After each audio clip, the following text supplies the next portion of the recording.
어릴 때 자장가로 많이 들어왔던 노래가 있습니다. 바로 섬지박이입니다. 그저 자장가일 뿐인데 이상하게도 이 노래는 괴담이나 도시전설에 엮이는 경우가 많습니다. 한때 섬지박이의 실제 가사 해석이라는 글이 돌아다닌 적이 있는데요. 해당 글에서 가사를 해석한 내용은 다음과 같습니다. 아기가 집을 본다는 가사는 어머니가 아이를 방치하고 있다는 뜻이고, 바다가 들려주는 자장 노래에 팔 베고 스르르 잠든다는 부분은 아기가 굶어 죽어가고 있다는 뜻, 갈매기 울음소리는 아기의 죽음을 알리는 소리, 엄마는 모래길을 달려온다는 소절은 어머니가 뒤늦게 아기의 죽음을 알았지만 이미 때가 늦었다는 이야기죠. 하지만 애초에 이 괴담은 2절을 모르는 사람들이 지어낸 이야기로 보입니다. 사실 섬지박이의 2절은 아기는 잠을 곤히 자고 있지만으로 시작하기 때문이죠.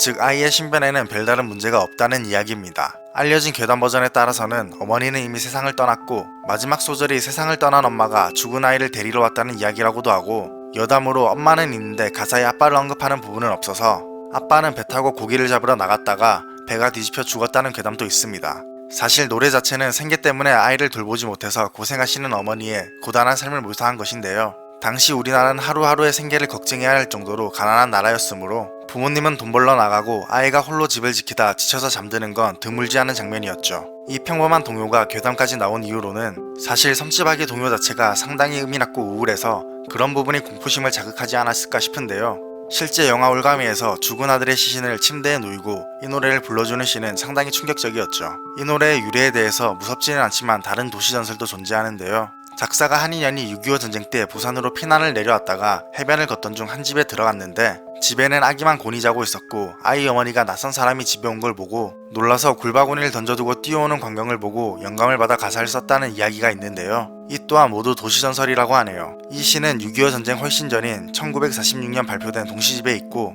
6.25 직전인 1950년 4월 나온 잡지에 재발표되었기 때문이죠. 아마도 작사가가 어린 시절을 보낸 함흥에서나 혹은 교사로 근무한 경기도 해변 어느 동네에서 본 광경을 기억하고 쓴 것으로 보입니다. 그렇기에 섬지박이를 듣고 공포스러운 괴담들을 떠올리지 않아도 될 듯합니다.